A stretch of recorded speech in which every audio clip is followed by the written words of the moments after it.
একজন হিন্দু ভাই জিজ্ঞেস করলেন, অনেক মুসলমান মনে করে একদিন সব মানুষ মুসলমান হয়ে যাবে এবং হিন্দু বৌদ্ধ খ্রিস্টানদের কোনো অস্তিত্বই থাকবে না।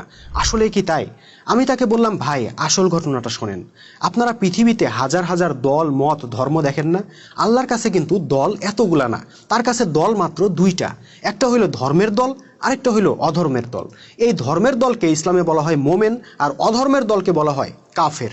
হিন্দু ধর্মগ্রন্থে আবার এই ধর্মের দলকে বলা হচ্ছে সাধু, অধর্মের দলকে বলা হচ্ছে দুষ্কৃতিকারী। ইসলামে যেমন বলা হচ্ছে প্রত্যেক জনপদে শিরক কুফরের বিরুদ্ধে লড়াই করতে নবীর আগমন ঘটে, হিন্দু ধর্মে তেমন বলা হচ্ছে প্রত্যেক যুগে অধর্মকে বিনাশ করতে অবতারগণ আসেন।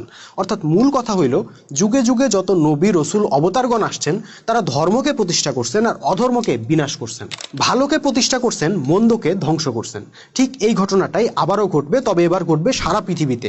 এমন সময় আসবে ধর্ম অধর্মের লড়াইয়ে পৃথিবী জুড়ে ধর্মের বিজয় ঘটবে আর অধর্মের পরাজয় ঘটবে। ফলে ন্যায়ের শাসন কায়েম হবে, মানুষ দরজা খুলে ঘুমাবে, বাঘে ছাগে এক ঘাটে জল খাবে। তার জন্য সব মানুষকে ধর্মান্তরিত হয়ে যাইতে হবে এমন কোনো কথা নেই। ভাই, সব মানুষের স্রষ্টা তো একজনই, সবাই সে স্রষ্টার হুকুম মেনে নিবে, এটাই যথেষ্ট।